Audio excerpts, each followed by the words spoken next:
What's up, you guys? It's Layla Lynn, and I'm back with another video. In this video, I want to talk about LeBron James. LeBron James made some really disparaging and I would say elitist comments about the city of Memphis recently. He was on a podcast with two non-melanated people, and he was using a voice that we don't often hear him use. And he was complaining about the facilities, like when he's scheduled to stay in Memphis, like when they're playing the Memphis Grizzlies, how he does not love the city of Memphis. And so he's being called out because Memphis is a historically Black city. And whenever you're dealing with an historically Black city, there's always going to be bias as far as the funding that the city gets, the hotels, the tourist attractions that want to come to that city. It's always going to be biases. And so he's been dealing with a lot of backlash. So we're going to get into what he said, the backlash from people who are part of the civil rights movement, people who know what they're talking about, and K Michelle as well. K Michelle is from Memphis and she had a lot to say. She had a lot to get off her chest. So we're going to get into her response as well. But first, if you're watching, if you haven't yet subscribed to this channel, go ahead and subscribe, click the bell, do all the YouTube things to support this channel. And on April 16th at 8 p.m. Eastern Standard Time, I'm hosting a small group coaching session for content creators who are ready to stop just posting randomly and start building a brand on social media. So this is going to be your chance to get a one-on-one advice from me in a small group setting. And since this is a small group, you're not just going to be learning, like just taking notes. You're going to be live and actually actively participating with me and the other members of the group. And we're going to be discussing your content, your branding, your channel. So to join, click the link in my description box for my school community. Join my school community. Once I approve your request, go to the classroom area and enroll in the class that says Brand Like a Real Housewife. And then I'll see you live April 16th at 8 p.m. Eastern Standard Time. All right, you guys. So let's first get into what LeBron said on the podcast. Like I said, the podcast has two non-melanated hosts, and LeBron was a guest on this podcast. And this is what he was saying about having to stay in Memphis. Predators. Like they got everything. Doesn't look like LeBron's going to be on the Grizzlies anytime soon, so Grizzly fans out there. Yeah, they know. Their only chance was in 2003 if they had won the lottery to give me that. And I might have pulled a Eli Manning and not showed up for the games. And at the fucking Hyatt at 41 years old. You think I want to do that shit? Being in Memphis on a fucking random ass Thursday. I'm not like the first guy to even talk about it in the NBA. Like we all like, you guys have to move. Just go over to Nashville. You got Vanderbilt over there. You got the fucking NASCAR. You got to. It's a reason Vanderbilt University is in Nashville, not Memphis. It's a reason NASCAR obviously is in Nashville, not Memphis. It's a reason for all of these things. Stadium. Don't they got a hockey team too? Yeah, Predators. Like they got everything. Doesn't look like LeBron's going to be on the Grizzlies anytime soon, so Grizzly fans out there. Yeah, they know. Their only chance was in 2003 if they had won the lottery to give me that. And I might have pulled a Eli Manning and not showed up for the games. So Eli Manning, I want to say was the Chargers. He was drafted by the Chargers in like 2002. But he refused to play for them, so they had to rearrange things. So he ended up playing for the Giants, I want to say. But in any case, he was saying if he had been drafted by the Memphis Grizzlies, he would have refused to show up. He would have refused to play for a basketball team that is from a historically Black city. That's what he said. And I feel like we got to stop expecting a certain level of like higher intelligence from celebrities. He is an athlete and he is not the brightest crayon in the box, if you ask me. When it comes to basketball, yes, he got it on lock. But when it comes to political issues and why this city, Memphis, is different from another city like Nashville, and the history of that, he is not the brightest crayon in the box. He doesn't have the brightest ideas. And so I want to share with you this post from another podcast with David Dennis Jr., where he was kind of breaking down the biases and the prejudice that the city of Nashville has received since being such a huge part of the civil rights movement. Like that's where MLK was assassinated. And since then, there's a lot of resources that don't go to Memphis. They would go to Nashville and not Memphis because of Memphis' history in the civil rights movement.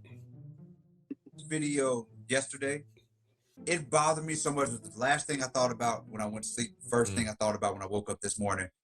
And part of it is just so unbelievably and unspeakably corny for LeBron James, who is a black man, millionaire, billionaire, whatever black man, to be sitting with his country club bros, talking down on the blackest city in the NBA with so much rich black history and talking about moving that city, moving that basketball team to Nashville because of NASCAR and a hockey team and an Ivy League school and taking resources like the Memphis Grizzlies away from that city. And I get it, it's not just LeBron. I get that like other athletes, there was a montage of all these other athletes talking about how much they hate Memphis and how much they hate the hotel in Memphis and all this stuff.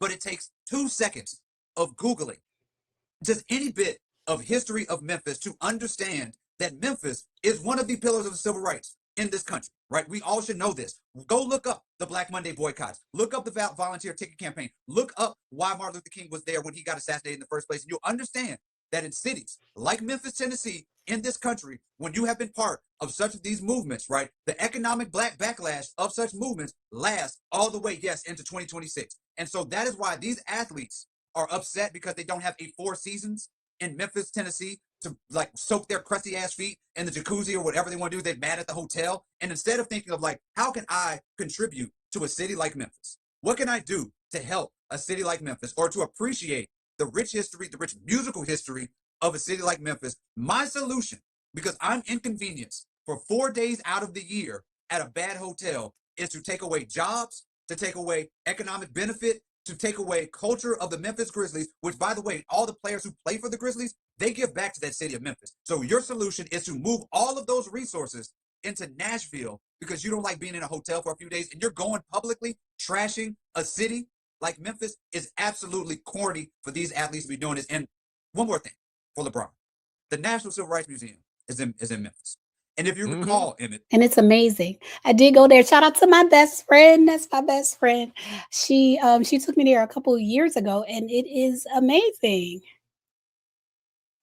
that is where LeBron James decided to poach some of that culture from that museum, take the colorway from the Lorraine Motel and slap it on his shoe for economic gain. So what do we call, Emmett, somebody who likes to take from the culture of a place that he wants nothing to do with? He is a gentrifier in that aspect. You are a culture vulture in that aspect. You are being a sellout in that aspect when you are trying to take from Memphis and you go into a country club and you go and insult that same city when you're with your golf bros. It is behavior that I would have thought was unbecoming of somebody like LeBron and all of these other athletes, these other hoopers who have all these bad things to say about Memphis. Just take a second, think about what you're doing, and maybe you can contribute to the city that you're crapping on. Yeah. I feel like this was what I was saying even in my video about Chile. Sometimes we do people place celebrities on a platform. We expect them to not only excel at their craft, whether it be music, whether it be basketball, but we also expect them to have an intelligent point of view. And sometimes they don't. Sometimes they don't. They don't necessarily have an intelligent point of view. And we're seeing that with LeBron. I also wanted to get into what K. Michelle had to say about him. First, she tweeted, Memphis Grizzlies should remain in Memphis. Yes, you shouldn't be moving the team, which is what he was implying. Then she said, trying to pull one of the greatest assets that a predominantly Black city has because you don't like the hotels is insane. It's a deeper conversation.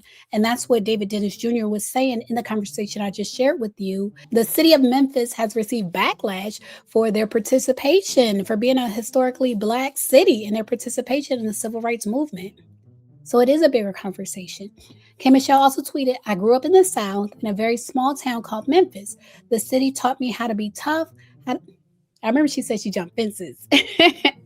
How to be tough, how to make a way out of no way, the food, the music, the culture. I'll forever want the best for my hometown. And the reason she called them an asset, she explained, the team helps the economy in Memphis, and I don't want them to not have that. It's that simple to me. So y'all leave a comment. Let me know what y'all think about LeBron James' thoughts on moving the Grizzlies to Nashville just because he doesn't like the accommodations in Memphis and him not recognizing or even verbalizing the history of Memphis and why Memphis is different from a city like Nashville. Leave a comment. Let me know what you think about his comments, the comments of David Dennis Jr. and K. Michelle comments. And as always, thanks for watching.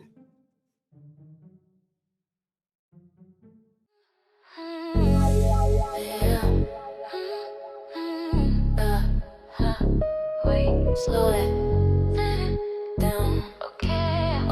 Break it, break, break, break, break, break, break,